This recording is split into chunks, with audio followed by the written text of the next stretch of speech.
Il y a un des bureaux d'études avec qui je travaille à Lyon qui m'a donné les premières esquisses de Franck Gehry. Et je l'ai tout de suite affiché ça dans mon bureau en me disant waouh, maintenant on va arrêter de rigoler. Quand on arrive le matin et qu'on vient dans le bâtiment, on prend une claque dans la figure. Je me suis demandé ce que ça allait donner. On n'a jamais vu un projet pareil. Quand j'ai réalisé que c'était un bâtiment exceptionnel dessiné par Gehry, c'était un challenge. De toute façon, c'était un challenge parce que pour moi, c'est plus un chef-d'œuvre qu'une construction traditionnelle. Alors, je vous avoue que les 3 premières années ont été terribles. Le chantier a connu plein de bouleversements dans la conception. Il fallait toujours se remettre en question pour pouvoir concevoir quelque chose qui soit fonctionnel. L'objet architectural qu'on a construit est tout à fait exceptionnel, donc pourquoi pas pousser les autres sujets au maximum et essayer d'embarquer toutes les personnes qui ont participé au projet aussi dans une démarche respectueuse de l'environnement. Ici, l'objectif numéro 1, c'est la qualité de réalisation, que ce soit en termes de pérennité ou en termes d'esthétique.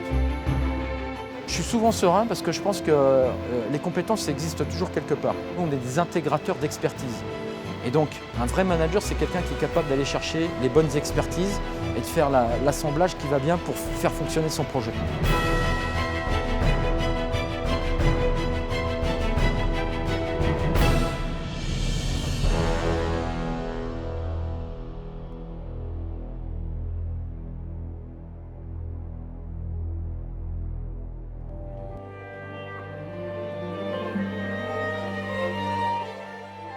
Ce projet est difficile à faire, mais il est très difficile à concevoir. Entre le plan, le dessin, l'image que va vouloir Franck Gehry et la description et technique et architecturale que doit assurer cet bâtiment, studio, tous les composants de la maîtrise d'œuvre, pour pouvoir sortir un dossier qui va permettre de consulter et d'attribuer plus de 60 corps d'État, c'est 50 plus, hein. C'est 50 plus.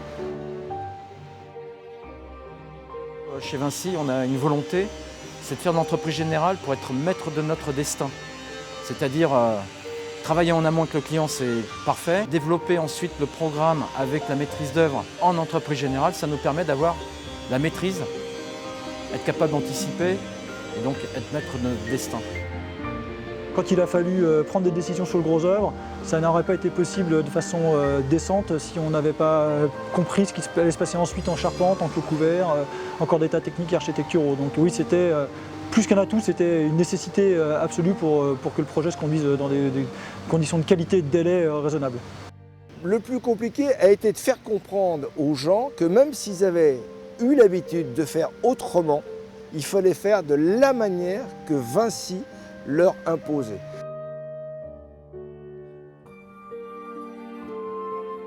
On avait une manière de travailler, c'est-à-dire, je vais donner un exemple, les matériaux, ils doivent être choisis et sélectionnés et il faut les proposer à l'architecte. Donc avant de commander un matériau, on le propose à l'architecte. Et il y a tout un processus d'acceptation avant que le produit soit mis en place.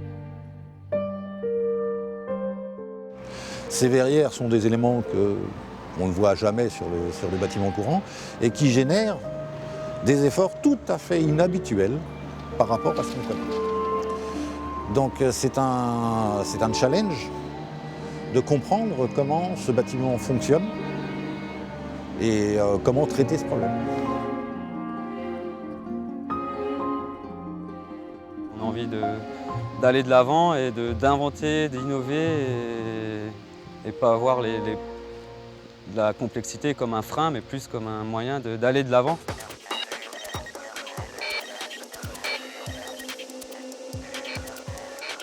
Ce chantier, en étude, c'est plus de 20% pour l'entreprise générale, ce qui est colossal. Sur une étude standard, c'est 3 à 4%.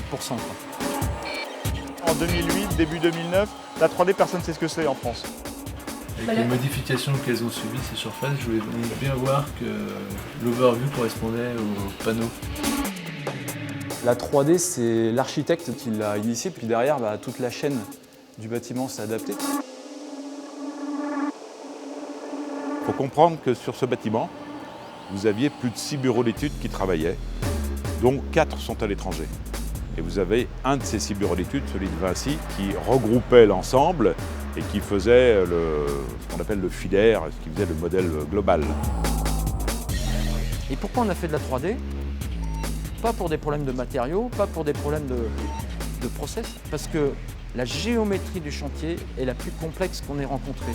Et on imagine mal de faire des plans en 2D quand vous avez des surfaces complexes qui se rejoignent, quand vous avez des interfaces entre plusieurs lots différents sur des géométries différentes. Il n'y avait pas d'autre solution que de travailler en 3D. C'était un moment dans l'histoire du chantier où on a 2 boîtes qui sont un peu suspendues en l'air sur la structure du bâtiment, elles étaient entièrement posées sur échafaudage. On avait le tiers du parc national dans l'échafaudeur qui était bloqué sur le chantier. Donc la première priorité qu'on a fait justifier avec un rapport d'expertise, ça a été de dire on ne peut pas laisser ça dans cette situation, il faut qu'on termine ces boîtes qui ont besoin d'être terminées pour être stables sur l'échafaudage, parce qu'en l'état, ce n'est pas pérenne.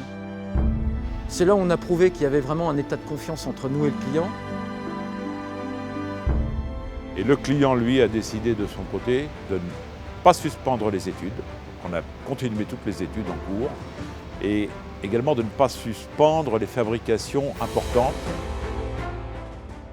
La dynamique positive que nous avions, c'est oui, on va arrêter physiquement les travaux, mais on va faire en sorte que cette étape de ralentissement soit une étape qu'on mette à profit pour mieux préparer le projet. On a ressenti le 21 janvier comme une date catastrophe. On a ressenti le 18 avril comme une date de bonheur. Donc voilà, on va fêter ça ensemble aujourd'hui.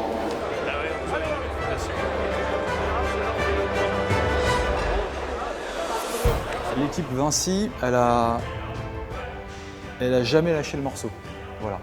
Je pense que l'abnégation, à vouloir finir coûte que coûte, c'est ça qui nous a beaucoup aidé.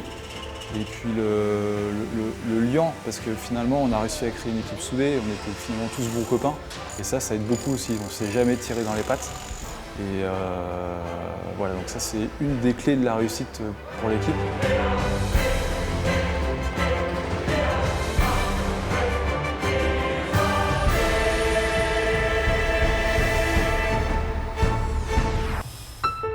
Il ne faut jamais penser que tout est compliqué.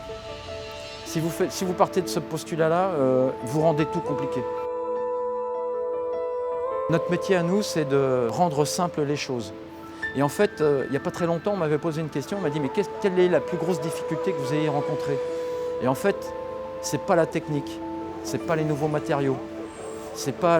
La plus grosse difficulté qu'on a rencontrée, ça a été l'humain et la manière de gérer la communication.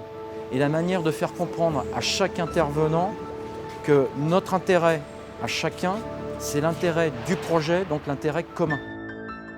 Sur un projet comme ça, avec toutes les maîtrises d'œuvre, on devait être 150-200 et faire travailler tout le monde ensemble dans le même but, au même moment, avec la même dynamique. C'est ça les vraies difficultés qu'on rencontre tous les jours.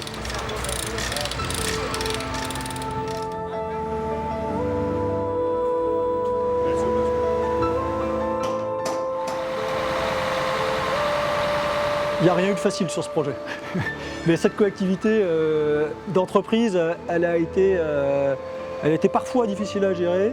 Quand les chocs culturels apparaissent et se surajoutent aux objectifs et aux contraintes de chacune des entreprises, ça rend les choses difficiles. Vous rajoutez à ça la barrière de la langue. Alors, tout ça, ça a créé une sorte de grosse bouillotte, parfois difficile à maîtriser, mais comme tout le monde avait le même objectif et était là pour réussir le projet qui est tellement beau, les gens se sont surpassés et ont accepté de franchir ses limites.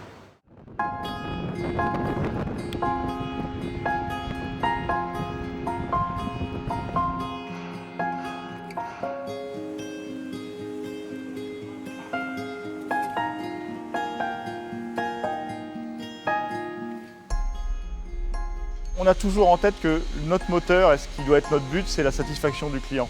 Donc c'est prendre en compte ses demandes dans la mesure du possible pour toujours lui donner le maximum de satisfaction possible. Ils se disent contrôle externe, pourquoi on n'en a pas besoin? On sait faire, tu sais faire. Oui, on sait faire. Mais c'est donner des garanties aux clients et d'éviter des bêtises aussi. Parce que je vois sur l'atelier En Espagne, quand on a fait monter des poteaux, l'Institut de soudure est resté 15 jours là-bas pour suivre ça. Il ne serait pas resté, on aurait peut-être eu des problèmes. Alors on sait ce que ça coûte au départ, mais s'il y a des bêtises, on ne sait plus ce qu'elles coûtent.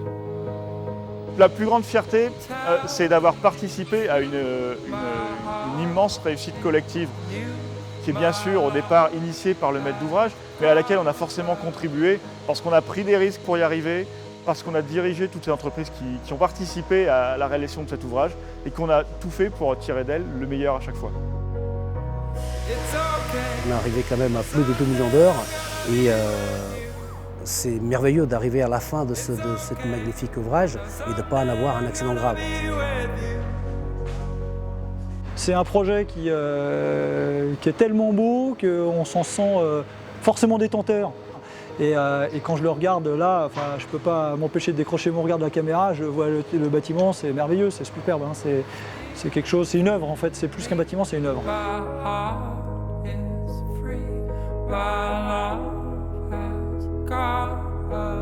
C'est ça en fait, mon souvenir, c'est de croire que c'est possible et de se donner tous les moyens pour y arriver.